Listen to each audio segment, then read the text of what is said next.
When I opened the door that morning, the first thing I saw was the moving truck parked in front of my house. The engine was running, 2 men were waiting for instructions, and my son Mark was standing next to Samantha, my daughter-in-law, with that expression I knew so well, that mix of poorly hidden guilt and cowardice that kept him from looking me in the eyes. Samantha smiled at me, a fake, bright smile, as if she were doing the whole world a favor. I took a deep breath. I felt the cold morning air fill my lungs, filling me with something I wasn't sure was rage or just the exhaustion of so many years of putting up with it, so many years of silence, so many years of being invisible in my own life. The movers looked at me, waiting for a signal. One of them, the younger one, was holding a clipboard. They probably already had a list of what they were supposed to take. Mark had probably given them precise instructions. As always, without consulting me, as if I didn't exist, as if this house wasn't mine, as if my voice didn't matter. But that morning, for the first time in a long time, my voice was going to matter. I slowly approached the men from the truck. Samantha stopped smiling. Mark took a step back, as if sensing that something had changed. And he was right. Something had changed. I had changed. I looked at the movers and told them calmly, with a tranquility that surprised even me. "Good morning, gentlemen. You can load everything you need. There's no problem. But you are not taking the furniture." There was a silence. One of those heavy, uncomfortable silences where everyone waits for someone to speak, but no one dares. Samantha was the first to react. "What do you mean, no?" "Eleanor, we already talked about this. The bed is perfect for our room. We'll leave you your old one. Don't be difficult." Difficult. That word. As if asking for respect was complicating things. As if defending what's yours was a whim. As if existing was an inconvenience. I kept looking at the movers. I didn't answer her. It didn't make sense to talk to Samantha anymore. She had stopped listening to me a long time ago. "Gentlemen," I repeated with the same calm, "you can load up, but not the furniture. Take these 2, with all their things." The silence now was absolute. Even the birds seemed to have stopped singing. The truck's engine was still running, a constant hum filling the void of that frozen moment. Mark finally spoke. "Mom, what are you saying? Don't start this now. Now." As if there were a convenient time to defend myself. As if there were a correct hour to say enough. As if my dignity had office hours. Samantha approached me. Her smile was completely gone. Now there was only that hard expression, that cold look she used when something didn't go her way. "Eleanor, I don't know what's gotten into you today, but this is ridiculous. The bed is already decided. Mark already promised it for our house. You can't back out now." Promised. As if my bed were something he could promise. As if my things were his property. As if I were just another piece of furniture in this house, something that could be moved around without asking permission. But I wasn't that piece of furniture anymore. I wasn't that woman who nodded in silence. I wasn't the mother who swallowed humiliation just to avoid problems. That woman was dead, and in her place, there was me. The real me. The one who had always been there but whom I hadn't dared to let out. I took an envelope out of my apron pocket. An envelope with papers I had found 2 days earlier, papers I had forgotten existed, papers that changed everything. "Samantha," I said, looking her directly in the eyes, "this house has a deed, and that deed is in my name. Only my name. Every piece of furniture here, every plate, every cent that was used to buy anything in this house, came from my work, from my hands, from my years of effort." I showed her the documents. She looked at them as if they were a trap, as if I had invented something to ruin her day. Mark turned pale. I think in that moment he realized everything. All the years he had allowed his wife to treat me as if I didn't matter. All the times he stayed quiet when he should have spoken. All the humiliations he let pass because it was easier to ignore me than to defend me. "So, yes," I continued, "the gentleman can load up. But you 2 are leaving. With your things. With your clothes. With everything you brought into my house. Because this is my house, not yours." Samantha tried to speak, but I raised a hand.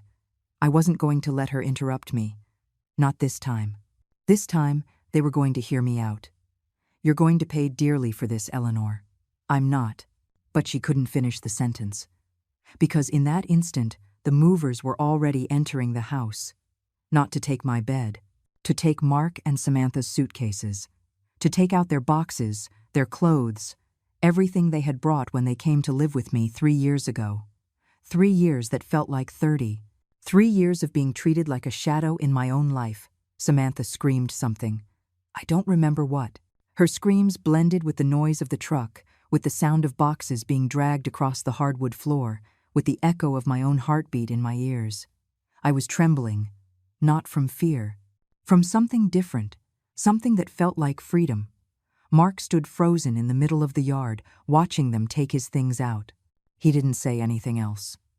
Maybe there was nothing left to say. Maybe he had finally understood that this time he wasn't going to convince me to change my mind, that this time there was no going back. When the last mover came out with the last box, I stood in the doorway. Samantha got into the car, furious, slamming the door so hard it made the windows rattle. Mark looked at me one last time. There was something in his eyes that might have been regret. Or maybe it was just surprise. Surprise at discovering that his mother, the woman who always gave in, who always made herself small so others could be big, had finally said no. The truck left. The car left. And I was left alone in the yard, with the envelope of papers still in my hand, feeling the morning sun on my face, a sun that suddenly seemed brighter, an air that suddenly seemed cleaner, a silence that suddenly sounded like music. I closed the door slowly. I walked to my room, to my bed. That bed I had bought with my savings, with my effort, with every dollar I had saved for months, sacrificing little pleasures to have something that was just mine. Something that represented that I still existed, that I still mattered, that I still owned something in this world. I sat on the edge of the bed and, for the first time in a long time, I smiled. A real smile. The kind that starts from within, from a deep place where the dignity I should never have lost resides. But to understand how I got to that moment, to understand why that bed was so important, why what they tried to do was so painful, I need to go back. I need to tell you how it all began. What my life was like before that day, before I discovered I could say no, before I understood that self-love isn't selfishness, before I learned that defending what is yours doesn't make you a bad person. I need to go back to the beginning, to the time when I was still that woman who believed that sacrifice was the same as love, that woman who confused submission with kindness, that woman I was for 72 years of my life, until one day, finally, I woke up. My life was always simple. So simple that sometimes I wondered if it was enough. If a life made of small routines, of repeated gestures, of days that looked just like each other, could be considered a full life. But when you are 72 years old and you look back, you realize that simplicity is not the same as emptiness, and that a modest life can be full of meaning, even if no one else notices. I lived in a small house on the outskirts of the city.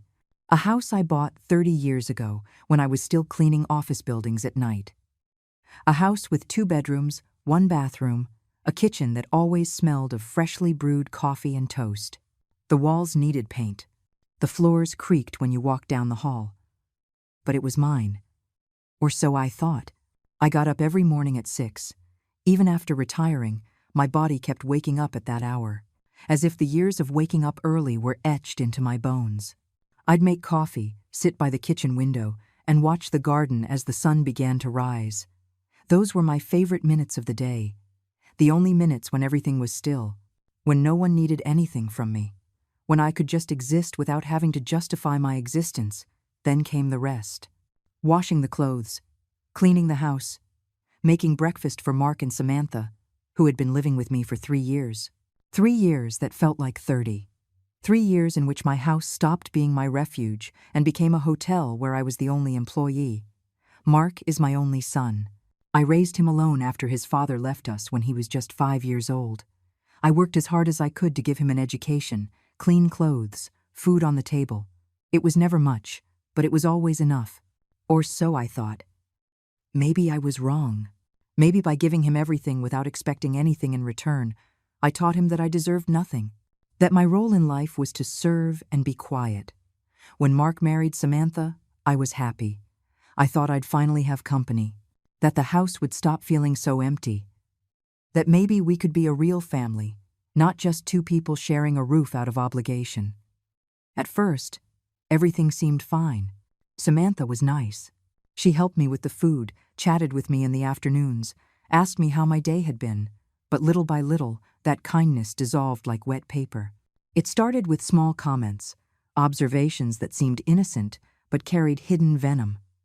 "Eleanor, why do you use so much oil for cooking? It's wasteful. Eleanor, don't put the laundry there. It takes up too much space. Eleanor, could you stay in your room tonight? We have friends coming over and we need the living room." Every comment was a small stone. And over time, those stones became a wall that separated me from my own life. That pushed me into the corners of my house. That turned me into an awkward guest in the place I myself had built. Mark never said anything. When Samantha spoke to me like that, he would look the other way.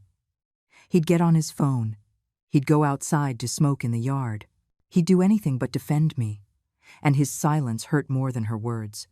Because Samantha was a stranger, but Mark was my son, the boy I had held in my arms, the boy I had worked for until my bones ached, the boy who was supposed to take care of me when I could no longer take care of myself. But children aren't always what we expect. Sometimes they become strangers who live under your roof, who eat your food, who sleep in your house, who benefit from your sacrifice, but who never really look at you, who never see you as a whole person, only as a function, as someone who is there to make their lives easier. My days became mechanical. Wake up, clean, cook, wash, iron, clean again. Sometimes, I wondered when I had stopped living and started just surviving, when I had stopped being Eleanor, a woman with dreams and desires, and had become a shadow moving through the house doing chores that no one appreciated. But there was something I kept just for me, a small secret that kept me alive inside. A glass jar hidden behind the old pots in the kitchen. Inside that jar, I kept money. Not much. $5 here, $10 there. Every time I went to the market and had some change left over, every time I found a forgotten coin in a pants pocket, every time I could save even a little without anyone noticing. I had been saving for months, months of sacrificing little things. I didn't buy the Danish I liked. I didn't take the bus when I could walk. I didn't turn on the heat even when it was cold. I just put on an extra sweater. Every dollar I saved represented something. It represented that I still had my own will, that I could still make decisions, that I still existed as something more than an unpaid maid. And what was I saving for? To buy a new bed. I know it sounds silly. I know there are more important things. I know a bed doesn't change a life. But for me, that bed meant everything. My current bed was over 20 years old. The springs were shot. The mattress sagged in the middle. Every night I woke up with back pain. Every morning I got up more tired than when I had gone to bed. But beyond the physical pain, that bed represented all the years of sacrifice, all the years of putting others first, all the years of living with the old, the broken, the just enough, while others had the new, the good, the comfortable. I wanted a new bed, a bed that was just mine, that no one else had used. That smelled new. That would let me sleep without pain. That would remind me, even for a moment, that I deserved good things too, that my comfort also mattered, that my tired 72-year-old body also had the right to rest on something decent. So I kept saving. Month after month, I counted the money every night before bed. I'd take it out of the jar carefully, spread it on the old bed, and add it up. $150, $200, $300. Each bill was a small victory, proof that I could still have something that was just mine, something no one could take from me. Or so I thought. Samantha started complaining about her bed. She said it was uncomfortable, that they needed a new one, that Mark woke up with a stiff neck, that she wasn't sleeping well. I listened to her complaints from the kitchen while I washed the dishes from their breakfast, and I felt something strange in my chest, something that felt like fear.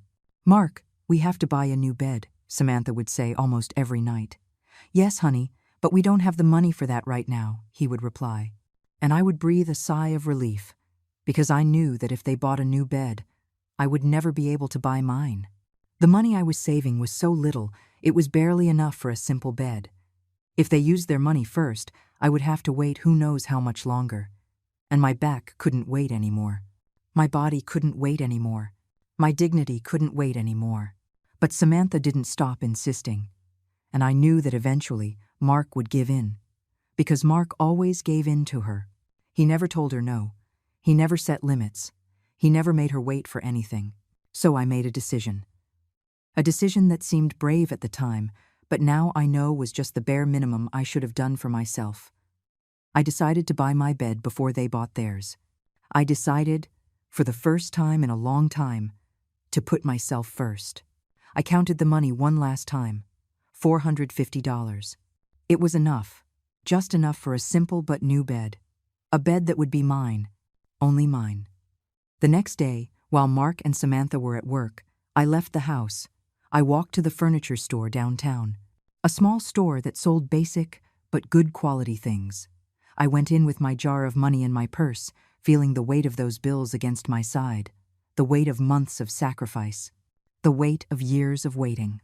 The salesman greeted me with a professional smile.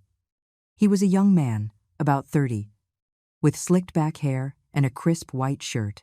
He asked how he could help me, and I, in a voice that tried to sound confident but trembled a little, told him I was looking for a bed. He showed me several options. Wooden beds, metal beds, beds with carved headboards, simple beds. I looked at the prices and felt my heart sink. Some cost more than $1,000, others $800.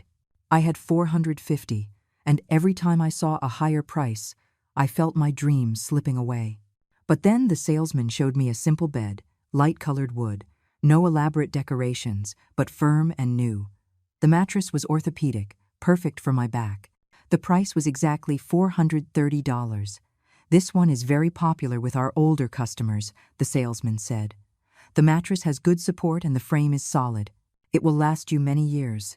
I touched the wood. It was smooth, no splinters, no signs of use. I sat on the mattress, and for the first time in years, I felt something firm beneath my body.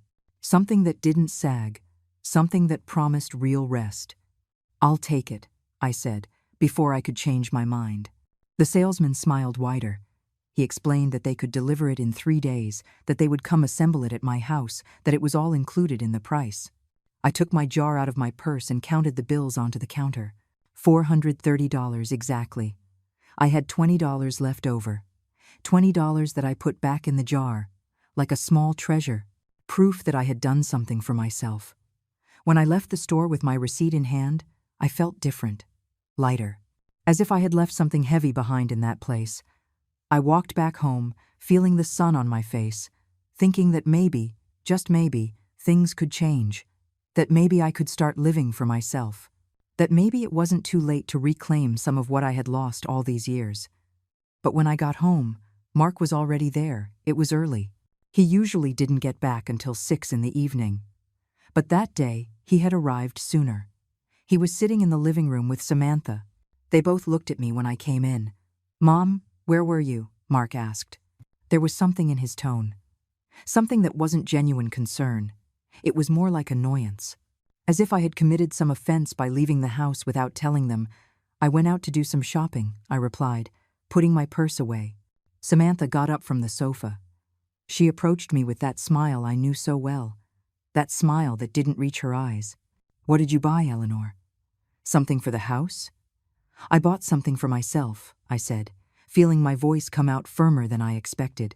There was a brief silence. Samantha exchanged a look with Mark. One of those looks couples share when they don't need words to understand each other. A look that said much more than I wanted to hear. "For yourself?" Samantha repeated. "That's nice, Eleanor. What did you buy?" I didn't want to tell her. Something inside me knew I shouldn't share this information, that I should keep my little victory a secret until the bed was in my room, assembled, real, impossible to take from me.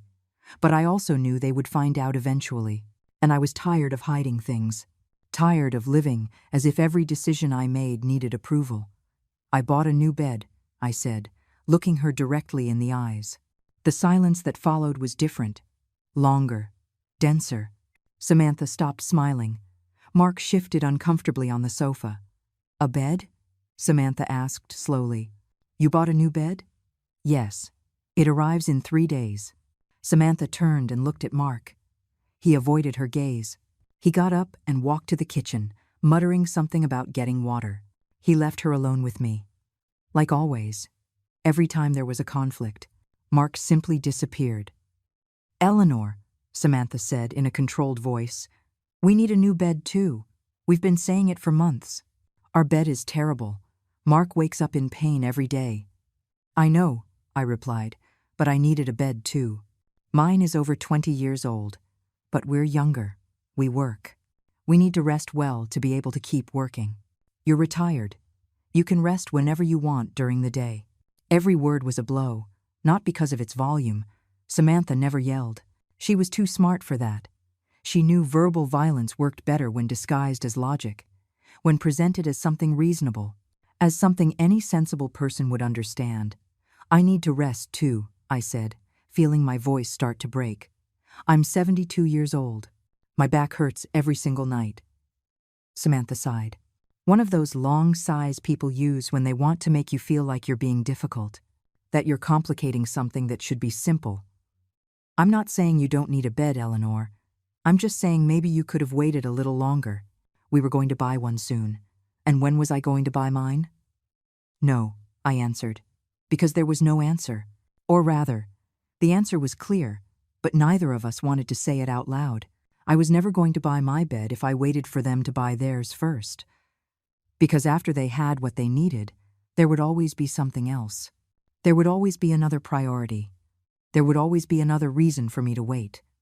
Samantha went back to the sofa. She sat down with her arms crossed. She didn't say anything else, but her silence was eloquent. That silence said I had done something wrong, that I had been selfish, that I had betrayed some unwritten agreement that said my needs always came after theirs. Mark returned from the kitchen. He looked at Samantha, then at me. I could see in his face that he wanted to say something, but he didn't know what. Or maybe he did know, but didn't dare, because daring meant picking a side. And Mark had chosen his a long time ago. "Well," he said finally, "it's already bought. Nothing to be done." He went to their room. Samantha followed him. And I was left alone in the living room, feeling the joy of the morning evaporate like water in the desert. I sat in my chair by the window and looked outside. The yard was the same. The sun was still shining, but something had changed. Something had broken that I didn't know if it could be fixed. The next 3 days were strange. Samantha barely spoke to me. When she did, it was with short, dry sentences, devoid of any warmth. Mark avoided being in the same room as me. He left early for work and came back late. When we crossed paths in the kitchen or the hallway, he would look away as if I were just another piece of furniture, as if I didn't even deserve the effort of a hello. I continued with my routine. I cleaned, I cooked, I washed, but now every task felt heavier, as if I were carrying an invisible weight on my shoulders. The weight of the guilt they wanted me to feel. The weight of knowing I had done something they considered unforgivable. The weight of existing in a space where my happiness was an annoyance. But there was something else too. Something small but persistent growing inside me. Something that felt like anger. Not an explosive anger. Not a screaming anger. But a silent anger. A cold anger. An anger that asked why. Why was buying something for myself with my own money a crime? Why was taking care of my health selfish? Why was wanting a decent bed too much to ask? The night before the bed arrived, I couldn't sleep. Not from excitement, but from fear. Fear that something would go wrong. Fear that Samantha would find some way to ruin it. Fear that my small victory would turn into another defeat. Because that's how it had always been. Every time I tried to have something for myself, something happened. Someone needed that money for something else. Someone had an emergency. Someone convinced me I could wait a little longer. But not this time. This time the bed was already paid for. It was on its way. It was real. Or so I thought. The truck arrived at exactly 10 in the morning. I heard the engine from the kitchen where I was making coffee. My heart started to beat faster. It was real. It was happening. My new bed was here. I went out to the yard and saw 2 men getting out of the truck. One was older, with graying temples and large hands used to heavy work. The other was younger, thin, with a cap that said the store's name. They greeted me kindly and asked where I wanted the bed assembled. In the first room on the right, I told them, feeling my voice tremble a bit with contained emotion. They started bringing in the pieces. First the headboard, then the side rails, then the slats that would support the mattress. Everything was wrapped in protective plastic.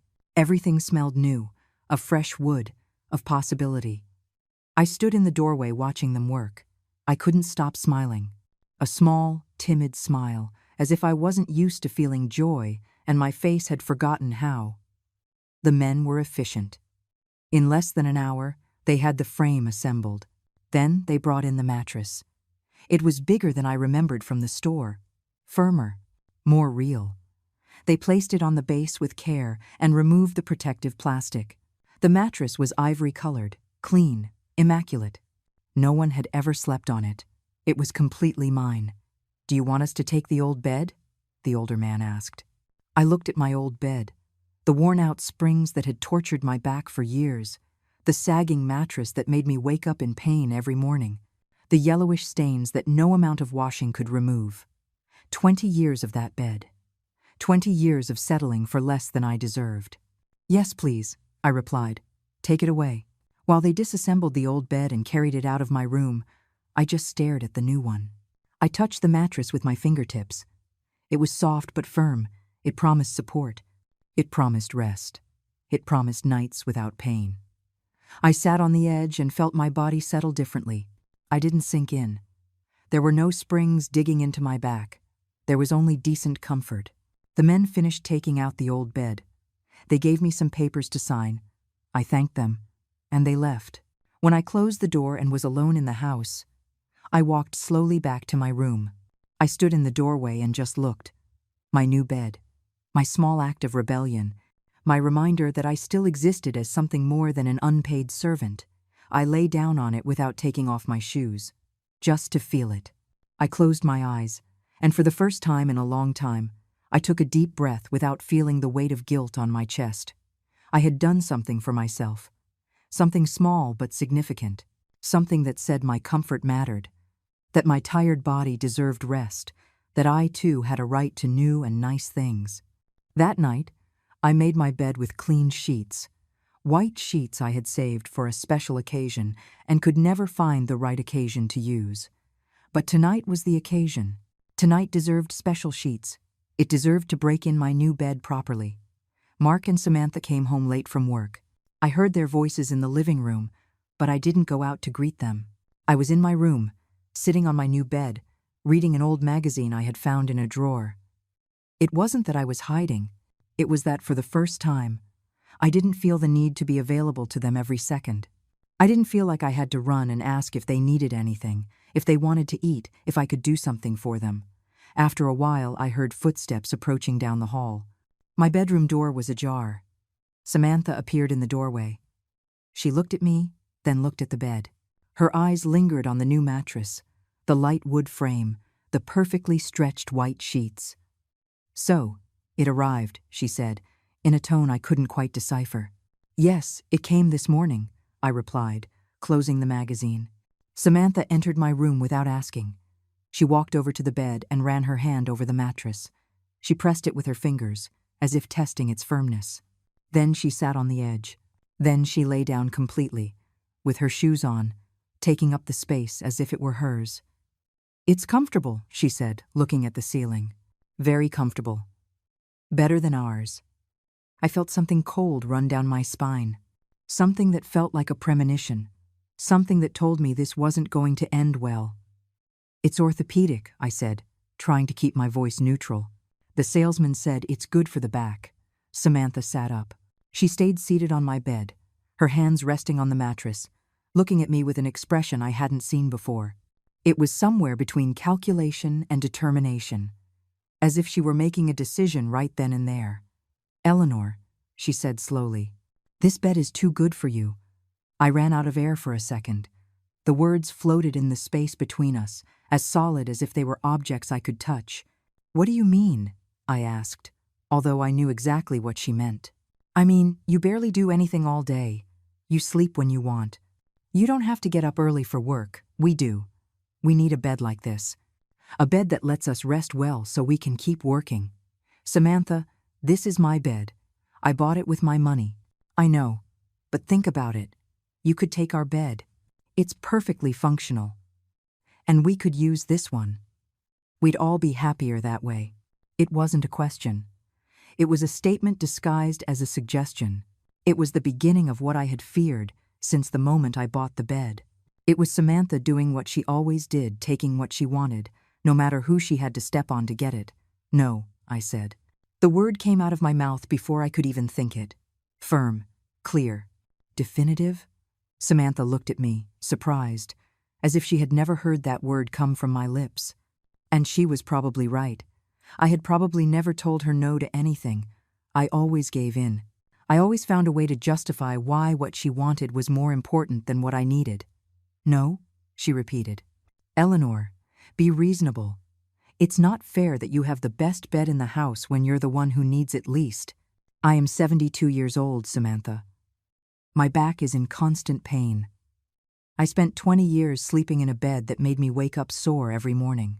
This bed is mine. I bought it for myself, and I am not giving it up. Samantha got off the bed. Her face had changed. There was no longer any trace of that fake kindness she used when she wanted something. Now there was only coldness. We're going to talk to Mark about this, she said, and walked out of my room. I sat on my bed, feeling my heart pounding in my chest. I had said no. For the first time in 3 years, I had said no to Samantha. And it felt terrifying and liberating at the same time. Like jumping off a cliff without knowing if there was water below or just rocks waiting. That night, I heard their voices in the other room. Samantha was speaking in a raised tone. Mark responded with short phrases I couldn't make out. I knew what they were talking about. I knew Samantha was convincing him to do something. To convince me. To pressure me. To make me change my mind. I lay down in my new bed, trying to enjoy it, but the fear wouldn't let me. The fear that this was temporary, that tomorrow I would have to give it up, that my small act of bravery would be crushed, as always, that I would give in again because giving in was easier than fighting, because giving in kept the peace, because giving in was what I had always done. But something had changed in me, something small but real, something that told me this time was different, that this bed represented more than a piece of furniture. It represented my right to exist, my right to have my own things, my right to say no without having to justify myself to death.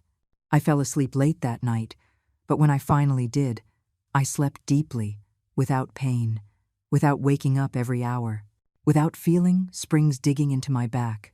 I slept like I hadn't slept in years. And when I woke up the next morning, for a moment I forgot where I was. I forgot there was a battle waiting for me. I just felt the comfort of my new bed and smiled. But that smile didn't last long, because when I left my room and went to the kitchen to make coffee, I found Mark and Samantha already awake, sitting at the table, waiting for me. And I knew, just from the way they looked at me, that the battle was just beginning. The following days were strangely quiet. After that morning in the kitchen, where Mark and Samantha looked at me with that mix of frustration and calculation, they didn't mention the bed again. Not directly, at least. It was as if they had decided to let the subject rest, as if they had accepted my refusal and moved on. I wanted to believe it was true. I wanted to believe they had finally heard me, that they had finally respected my decision, that they finally understood that I also had the right to own something without having to justify it or share it. The mornings returned to their usual routine. I'd get up, make coffee, fix breakfast. Mark would leave for work early.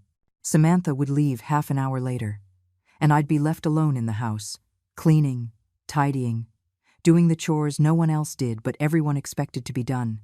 But there was something different now. Something subtle had changed in me.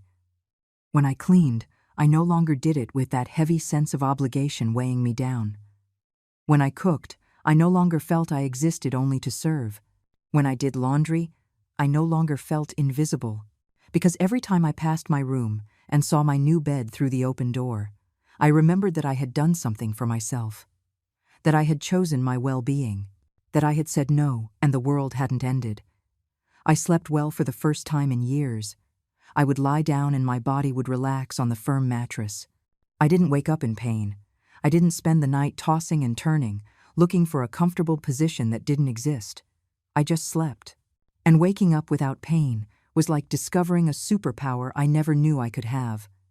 One afternoon, while I was watering the plants in the yard, my neighbor Helen came over to the fence. Helen was a woman my age, a widow who lived alone in the house next door. We had been friends many years ago, when our children were little. But over time, that friendship had faded.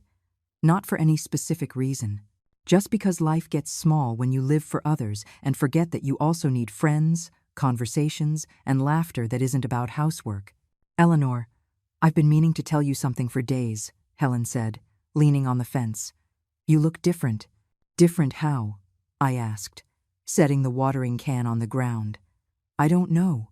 "More. Awake. Like you've finally gotten a good night's sleep for the first time in a long time." I laughed. It was a genuine laugh that surprised even me. "I bought a new bed. It's amazing how much a good night's sleep can change your life." Helen smiled. "I'm happy for you. You deserve it. You've always worked so hard."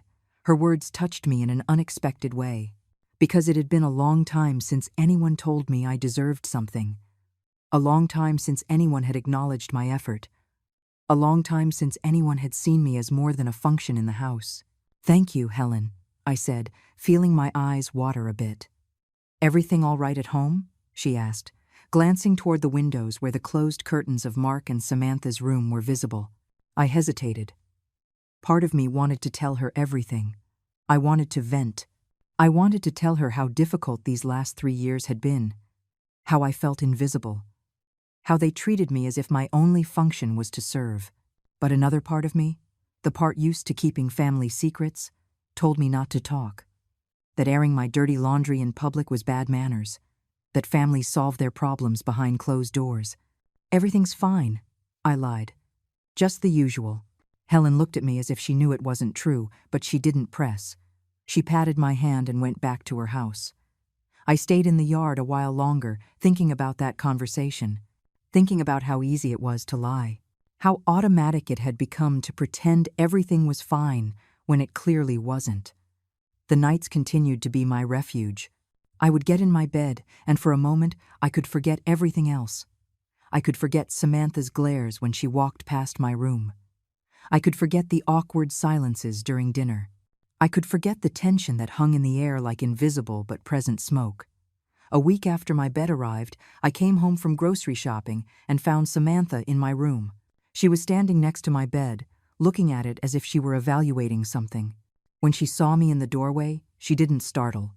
She didn't apologize for being in my private space without permission. She just looked at me. "I was just seeing how your bed looks in the natural light," she said in that sweet voice she used when she was lying. "It looks fine," I replied, setting the grocery bags on the floor. Samantha ran her hand over the mattress again. It was the third time I had seen her make that gesture, as if she were memorizing the feeling, as if she were preparing for something. "Yes, it looks very good," she said, and left my room without another word. That night, I didn't sleep as well as the previous nights. There was something about the way Samantha had been in my room, something about the way she had touched my bed, something that unsettled me.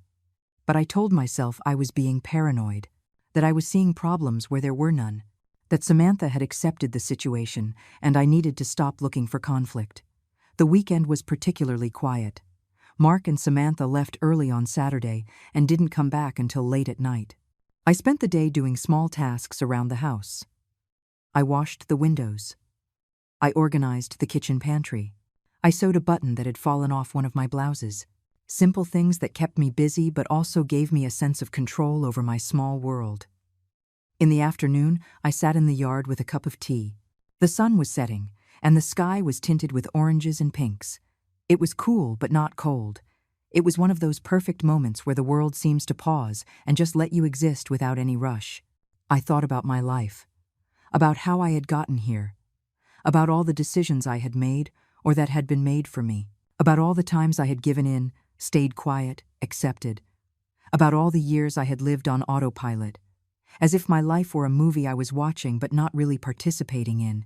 And I thought about my bed, about that small act of rebellion it had been to buy it, about how something so simple had started to change the way I saw myself. I was no longer just Eleanor, the mother who serves.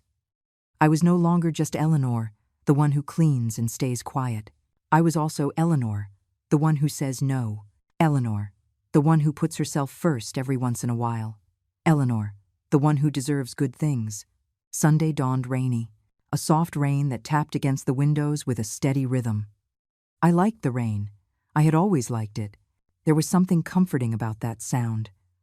Something that made the outside world seem distant and my house feel like a true refuge.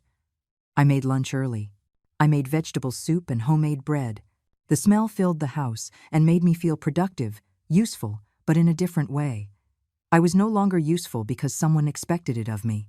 I was useful because I had chosen to do something I enjoyed doing, cooking because I wanted to cook, not because it was my obligation, but because it was my choice.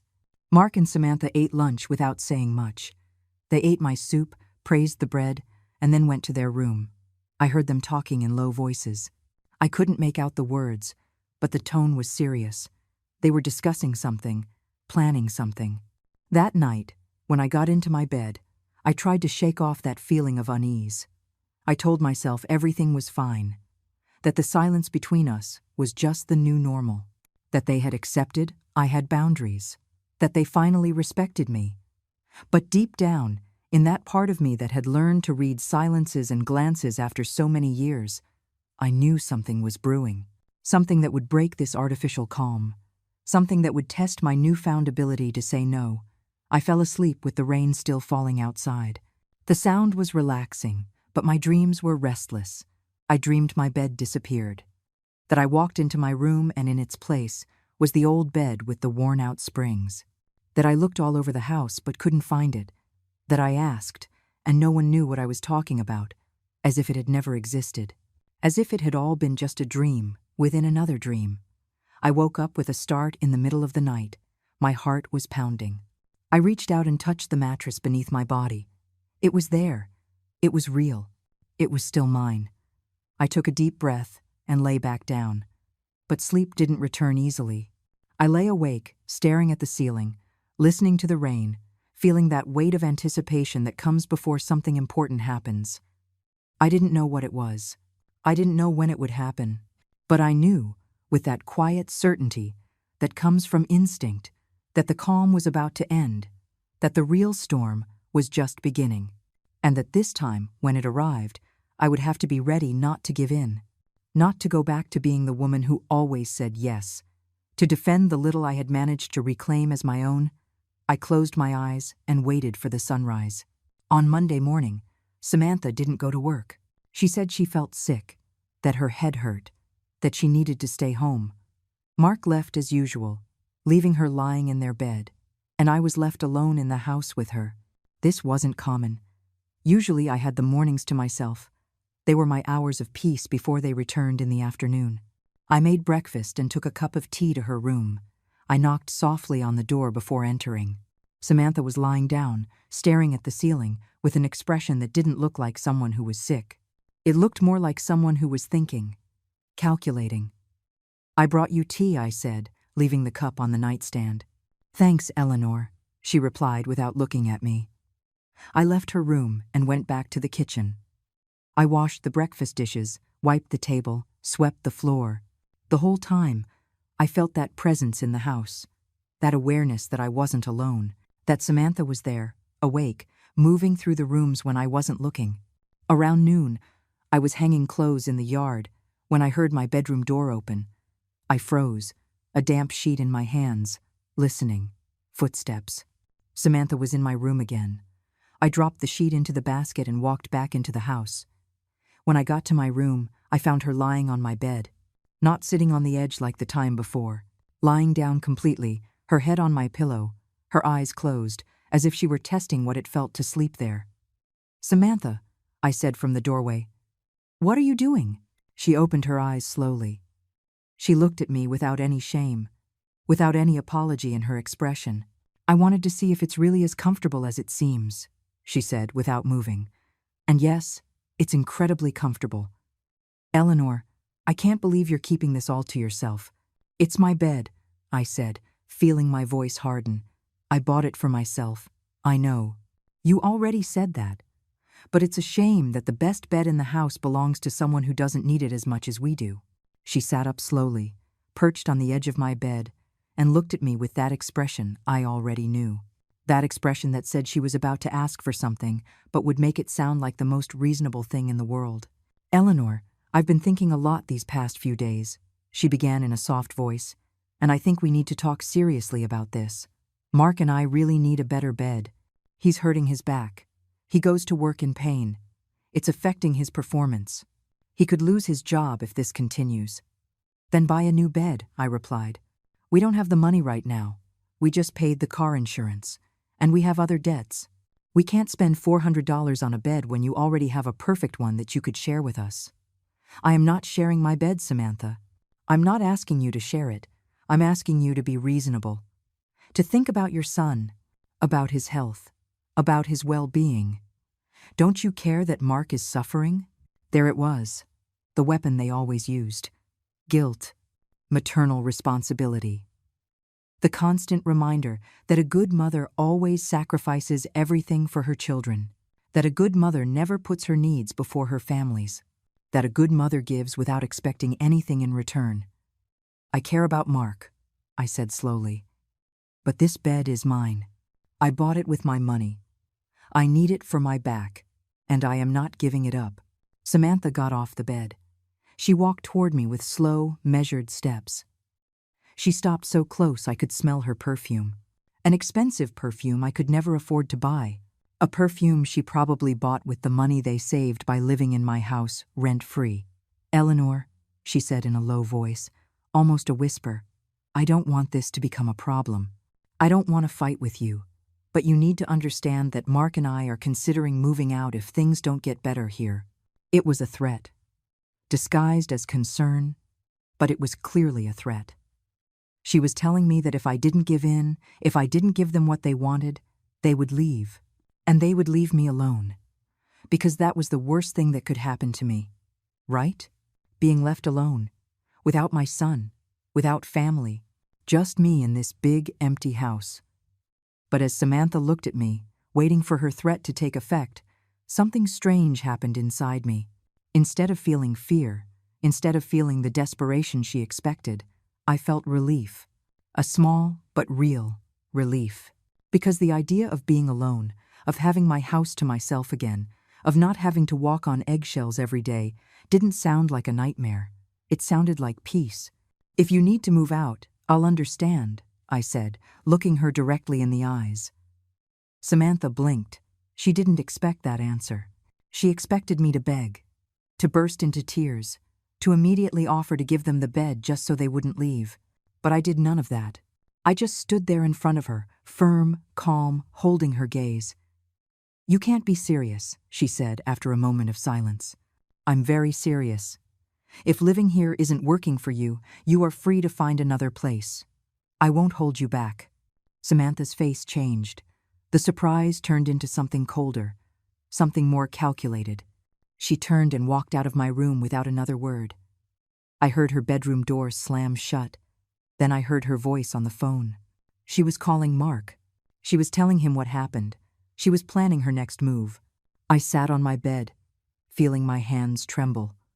Not from fear, from adrenaline, from that energy that comes after doing something you've never done before. I had defended my territory. I had set clear boundaries. I had let go of the fear of being alone because I finally understood that being alone was better than being with people who made you feel like you didn't exist. The rest of the day was tense. Samantha didn't leave her room. I continued with my chores, but every movement felt electric. Like I was waiting for something to explode at any moment. Like the air in the house was charged with something invisible but palpable. Mark came home earlier than usual. I heard his car park in front of the house. I heard the front door open. I heard voices in the other room. Samantha was telling him her version of what happened. And I knew that what she was telling him wasn't exactly the truth. I knew she was painting me as the villain. as the selfish mother who preferred a bed over her own son's well-being. Half an hour later, Mark knocked on my bedroom door. He came in without waiting for an answer. He looked tired. He had deep, dark circles under his eyes, and his shoulders were slumped. For a moment, I felt sorry for him. For the man he had become, trapped between his mother and his wife, unable to make any decision other than to just give in to whoever yelled the loudest. "Mom, we need to talk," he said, sitting on the edge of my bed without asking permission. "Let's talk," I replied from the chair by the window. "Samantha told me what happened today. She told me you said we could leave if we don't like living here. I told her that if they needed to move out, I would understand. That's not the same thing." "It's practically the same thing, Mark. You're kicking us out." "I am not kicking you out. I am saying that I am not giving up my bed, that I bought it for myself and it's mine. And if that's enough reason for you two to want to leave, then that's your decision, not mine." Mark ran his hands over his face. He sighed deeply. He looked at the window, at the ceiling, anywhere but at me. "I don't understand why you have to be so stubborn about this," he said finally. "It's just a bed, Mom. Just a bed. Is it worth breaking up the family over a bed? Is it worth breaking up the family because your wife wants to take the only thing I've bought for myself in years?" I replied, feeling my voice break a little. "Is it worth making me feel guilty for having something of my own? Is it worth treating me like I don't matter?" "Nobody is saying you don't matter. Yes, you are. You say it every time Samantha comes into my room without permission. You say it every time you make me feel selfish for wanting something for myself. You say it every time you act like this house is yours and I'm just an annoying guest." Mark fell silent. He knew I was right. He knew it, but he wasn't going to admit it. Because admitting it meant having to take a stand. And Mark had long since stopped taking a stand when it came to defending me. "Samantha says this can be resolved easily," he said after a long silence, "that we can swap beds. You take ours and we take yours. Everyone's happy. I won't be happy with that solution." "Why not? It's a perfectly functional bed." "Because it's not my bed. Because I bought a new bed for myself. Because I am 72 years old and I deserve to sleep on something comfortable. Because I am tired of giving in, Mark. I'm tired of being invisible. I'm tired of my needs always coming at the bottom of the list." My voice had risen. I wasn't yelling, but it was close. The words came out with a force I didn't know I had inside me, as if they had been building up for years and were finally finding their way out. Mark got up from the bed. He walked to the door but stopped before leaving. "Samantha is getting the moving truck for the day after tomorrow," he said without looking at me. "She's going to take this bed. We'll leave our bed in its place. It's what's fair, Mom. It's what any reasonable person would do." And he left. He closed the door behind him, leaving me alone in my room with those words hanging in the air like toxic smoke. "She's going to take this bed." As if it were already decided. As if my opinion didn't matter. As if I had no say in what happened to my own things in my own house. I sat in the chair, feeling my whole body tremble, not from fear, from rage. A clean, clear, justified rage. A rage that told me this couldn't go on, that the time had come to do more than just say no, that the time had come to act. I didn't have dinner with them that night. I stayed in my room with the door closed, sitting on my bed, staring at the walls as if they could give me an answer. I heard their voices in the kitchen, the sound of plates, the water running, life going on as if nothing had happened, as if they hadn't just announced they were going to steal the only thing I had managed to buy for myself in years. Because that's what it was. A theft. It didn't matter how they justified it. It didn't matter what excuses they used. They were going to take something that was mine without my permission. They were going to come into my room, disassemble my bed, take it away, and leave theirs in its place as if they were doing me a favor. I lay down on my bed that night, knowing it might be one of the last times I'd sleep in it. The thought made my stomach churn. I had waited so long for this. I had saved every dollar with so much sacrifice. I had dreamed for months of having something comfortable to rest on. And now, they were going to take it from me.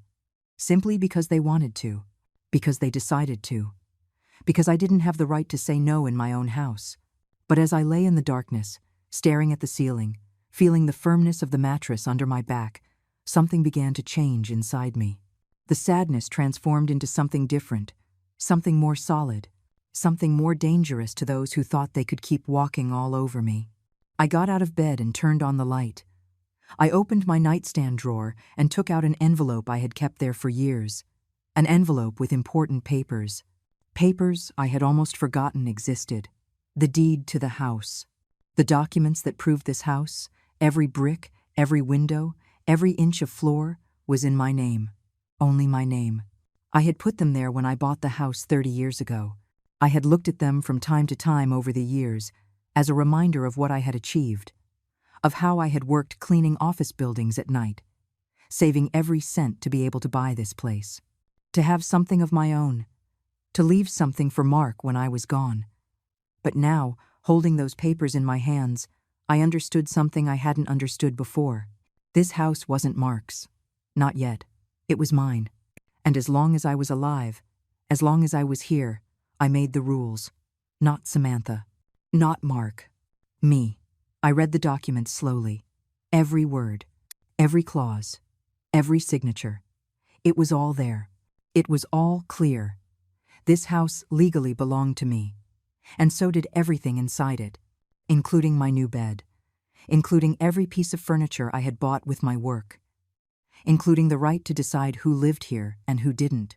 I put the papers back in the envelope, but this time I didn't put it in the drawer. I left it on the nightstand, visible, ready to be used, because I knew I was going to need it.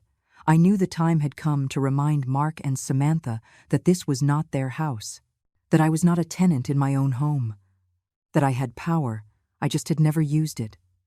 I got back into bed, but no longer with sadness, with determination, with a clarity I hadn't felt in a long time. I was going to let them call the truck. I was going to let them make their plans. I was going to let them believe they had won. And then, when the time came, I would show them how wrong they were. The next morning, I got up early as always. I made breakfast as always. I set the table as always. When Mark and Samantha came out of their room, I served them coffee as always. But I was no longer the same. On the outside, everything seemed normal. Inside, something fundamental had changed. Samantha looked at me with that barely disguised expression of triumph. She thought she had won. She thought my silence meant surrender. She thought that by the next day, her problem would be solved and she would have the bed she wanted. "Good morning, Eleanor," she said with false sweetness. "I hope you slept well. Enjoy these last few days in your new bed, because tomorrow it will be ours." I didn't answer. I just poured her more coffee and went back to the kitchen. I heard her laugh, a satisfied laugh, a laugh that said she had gotten what she wanted and I couldn't do anything to stop her. Mark said nothing. He ate his breakfast in silence, avoiding my gaze as usual. When he finished, he got up and left for work without saying goodbye. Samantha stayed a while longer, drinking her coffee slowly, watching me as I washed the dishes. "You know, Eleanor," she said finally, "this all could have been much easier if you had just been reasonable from the beginning. Oh well, at least it's settled now.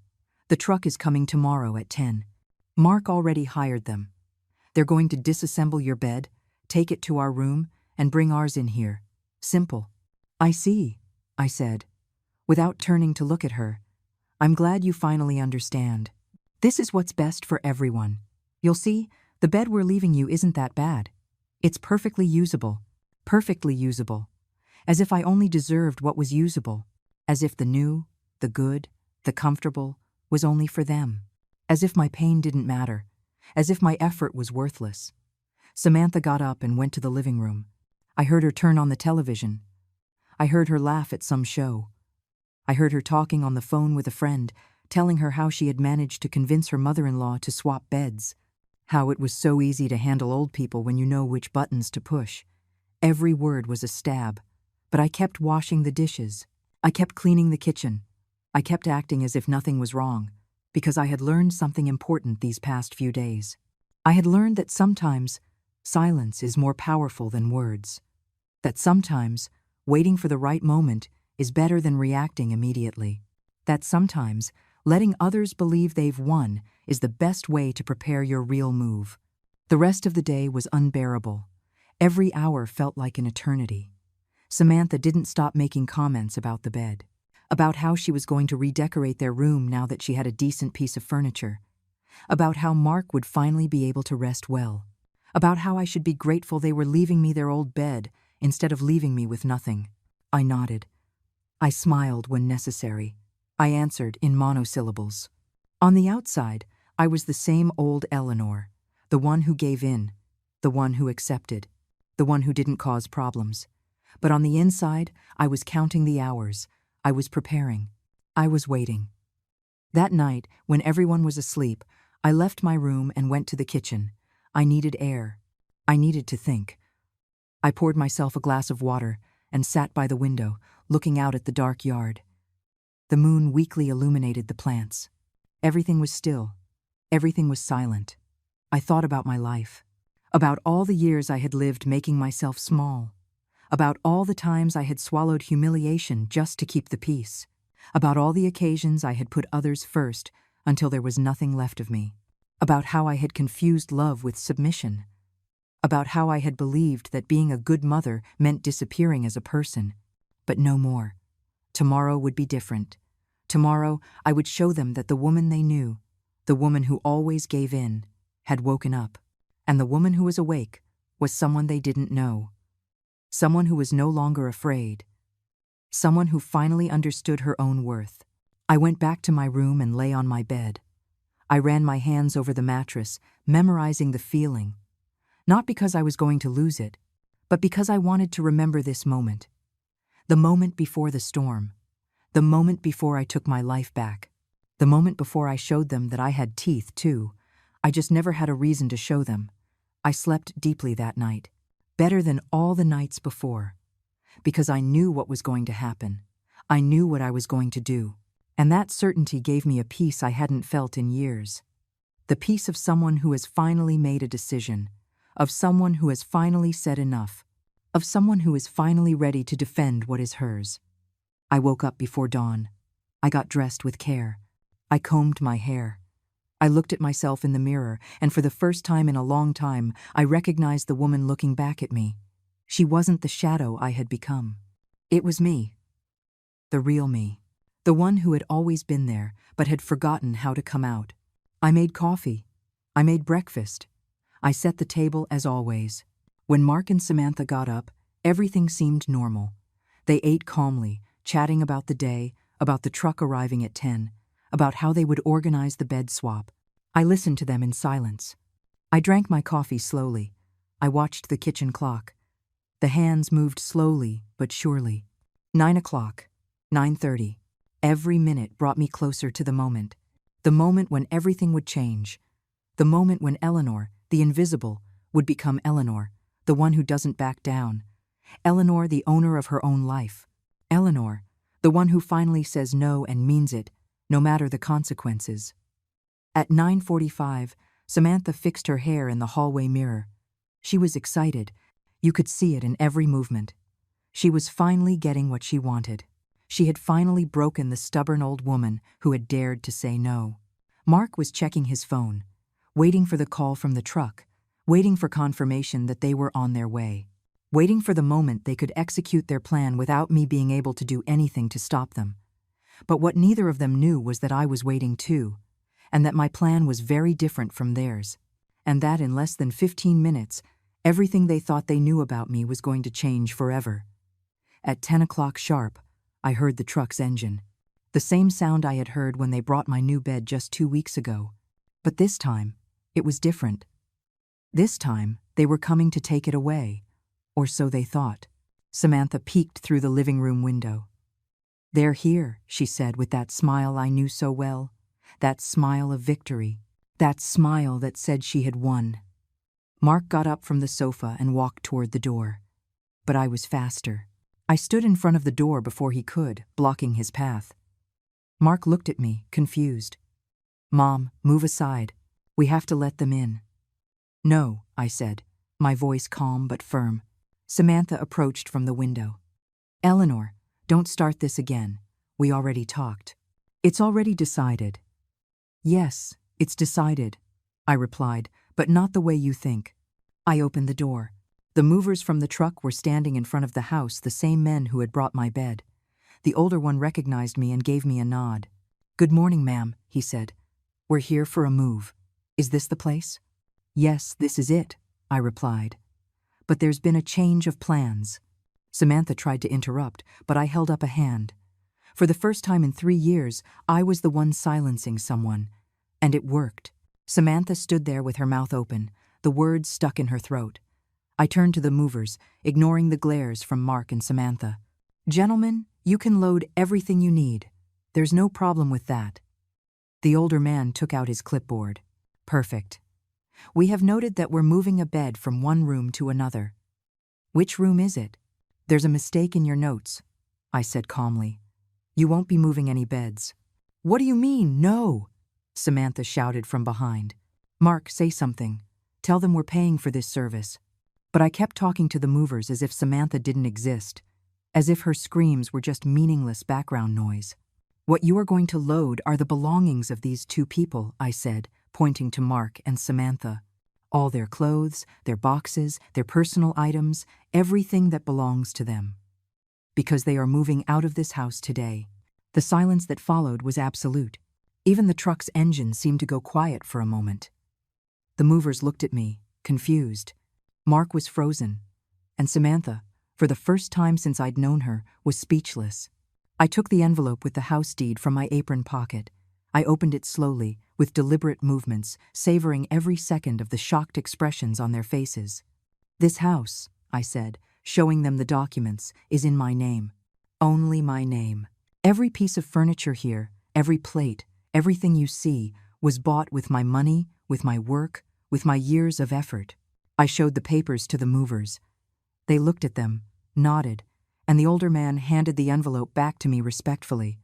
"Understood, ma'am. Can you show us which room contains the belongings we need to load?" Samantha finally found her voice. "This is insane. Eleanor, you can't just kick us out like this. We're your family. Mark is your son." I turned to her. There was no longer fear in my eyes, no more doubt. Only the cold clarity of someone who has finally found her limit and has no intention of backing down. "It's precisely because Mark is my son that this hurts so much," I said. "Because I expected him to defend me, to protect me, to see me as more than just a servant. But instead, he allowed you to treat me as if I didn't matter. He allowed you to enter my room without permission. He allowed you to try to steal the only thing I bought for myself." "We weren't stealing," Mark said finally, his voice weak. "We were just going to swap the beds. Without my permission. Without my consent. Against my will. What do you call that?" Mark didn't answer. Because there was no answer. Because he knew I was right.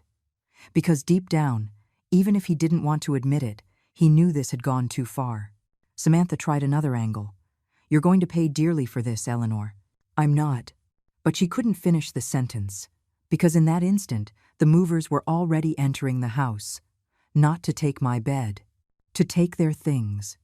To take their boxes, their clothes, their belongings out of my house. Out of my space. Out of my life. "You can't do this," Samantha yelled as the men walked past her, carrying a box of her clothes. "Mark, do something." But Mark did nothing. He just stood in the middle of the living room, watching his things being taken out. Looking at me with an expression I couldn't interpret. Was it surprise? Was it respect? Was it, finally, the recognition that his mother was not the invisible woman he thought he knew? The movers worked quickly. They took out clothes, boxes, shoes, bags, everything that belonged to Mark and Samantha. Everything they had brought when they came to live with me 3 years ago. 3 years that had been the most difficult of my life. 3 years in which I had lost my voice, my space, my dignity. But those 3 years ended today. Samantha tried to stop one of the movers. "Not that box. Leave it here." "Ma'am," the man said with professional patience, "we are following the instructions of the homeowner. If you have a problem, you'll have to take it up with her." Samantha spun around to face me, her eyes filled with fury. "You are going to regret this. You'll be left all alone. Without family.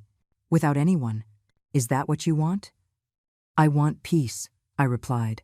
"I want to sleep in my own bed without feeling guilty. I want to walk through my house without feeling like I'm an inconvenience. I want to exist without having to justify every little decision I make. And if that means being alone, then yes, that is exactly what I want. For the first time since this all started, I saw something different in Samantha's eyes. It wasn't regret. It was recognition. The recognition that she had underestimated the woman in front of her, that she had believed she could keep pushing without consequences, that she had mistaken kindness for weakness. The movers finished bringing out the last box. The truck was full of Mark and Samantha's belongings. Everything they had accumulated over 3 years of living in my house was now packed up, ready to go, ready to leave me in peace. The older man approached me with a paper to sign. "Any specific address for the delivery, ma'am?" I looked at Mark. He avoided my gaze. He stared at the floor like a child caught doing something wrong. Samantha, on the other hand, held my gaze, that mix of rage and disbelief still not fully processing what was happening.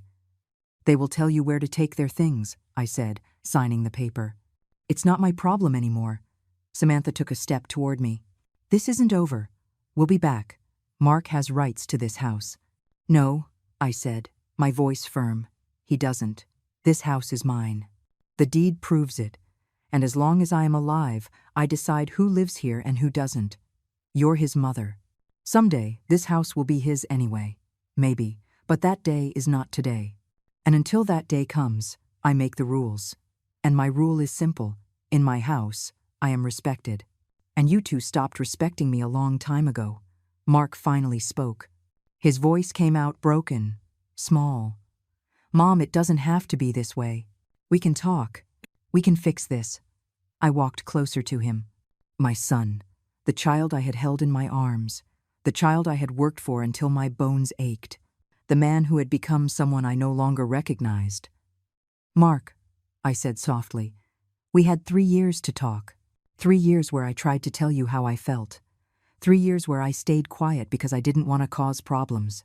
3 years where I waited for you to see me, to defend me, to treat me like your mother and not your housekeeper. I never saw you as a housekeeper. Then why did you never defend me when Samantha disrespected me? Why did you never say anything when she came into my room without asking? Why did you agree to take my bed without ever asking me?" He didn't answer, because there was no answer that could justify the unjustifiable. The movers were waiting by the truck. Samantha had already gotten into the car, her arms crossed, furious, defeated. Mark stood in front of me for a few seconds more. "Are you really going to do this?" he asked, his voice barely a whisper. "I already did," I replied. Mark nodded slowly. He walked to the car where Samantha was waiting. Before getting in, he turned back one last time. He opened his mouth as if to say something, but the words didn't come. He just got in the car and started the engine. The truck followed him. I watched them drive down the street. I watched them get smaller and smaller until they disappeared around the corner. And when I couldn't see them anymore, I closed the door slowly. I stood in the entryway of my house. My house. Not Mark's house. Not Samantha's house. My house. The silence was absolute. But it wasn't the heavy silence from before. It wasn't the silence filled with tension and unsaid words. It was a clean silence. A silence that promised peace. I walked through the rooms. The house seemed bigger without them. Emptier, but also more mine. I went into the room that had been Mark and Samantha's. The bed was unmade. There were clothes thrown on the floor that the movers hadn't picked up. There was trash piled up. There was the mess of people who never cleaned up after themselves because there was always someone else to do it for them. I opened the windows. I let the fresh air in. I would clean later. I would tidy up later. For now, I just wanted to breathe. I just wanted to feel this moment when I had finally defended what was mine, when I had finally set boundaries, when I had finally chosen my peace over the comfort of others. I went to my room. My bed was still there, untouched, mine. I sat on the edge and ran my hands over the mattress. This whole problem had started over a bed. A simple bed that represented so much more than it seemed. It represented my right to own things, my right to take care of myself, my right to say no without having to justify myself. I lay down on it, fully clothed. I closed my eyes, and for the first time in 3 years, I felt something I had forgotten how to feel. I felt that my house was truly mine, that my space was truly mine, that my life was truly mine. I don't know how long I stayed like that, just lying there, feeling the weight of everything that had happened. I felt sadness for Mark, for the son I had lost somewhere along the way, for the relationship we never managed to build as adults. But I also felt relief, a deep, true relief. I got up and went to the kitchen. I made coffee just for myself. I poured it into my favorite mug, the one I had put away because Samantha always used it without asking. I sat by the window and watched the garden, sipping slowly. The phone rang. It was Helen, my neighbor, Eleanor. I saw everything. "Are you all right?" "I'm all right, Helen. Better than all right. Do you want me to come over? Do you need company?" I thought about her offer. Company sounded nice, but so did solitude. Chosen solitude. The solitude that isn't abandonment, but freedom. "Maybe later," I replied. "Right now, I just want to be with myself for a while. I understand. When you want to talk, I'm here." I hung up the phone and went back to looking out the window. The sun was shining brightly. The plants in the yard swayed in the breeze. Everything was the same, but everything was different. I knew Mark would try to come back, that he would call, that he would send messages, that he might even apologize, and I would have to decide then what to do, whether to open the door or keep it closed, whether to give another chance or protect my peace. But that was a decision for later, for another day, for when I was ready. For now, I just wanted to enjoy this moment when Eleanor, the invisible, had become Eleanor, the defender, Eleanor, the one who says no, Eleanor, the owner of her own life. I finished my coffee and washed the mug. Then I went to my room and changed my clothes. I put on something comfortable. I looked at myself in the mirror and smiled. I was the same woman as always, but I was also completely different. I was the woman who had finally learned that loving yourself isn't selfish, that setting boundaries doesn't make you a bad person, that defending what's yours isn't being mean. That night, I lay in my new bed with the windows open. The cool air filled the room. The sheets smelled clean. The mattress was firm beneath my back. And for the first time in 72 years, I felt completely at peace with myself. I had lost my son, at least for now. I had lost the idea of family I had always wanted to have. But I had gained something much more important. I had gained myself back. I had regained my voice. I had regained my space. I had regained my life. And as I closed my eyes to sleep, I thought of all the women like me, all the mothers who make themselves invisible, all the ones who give in and stay quiet, all the ones who confuse love with submission. And I wished that they, too, would one day find their own bed, their own boundary, their own voice.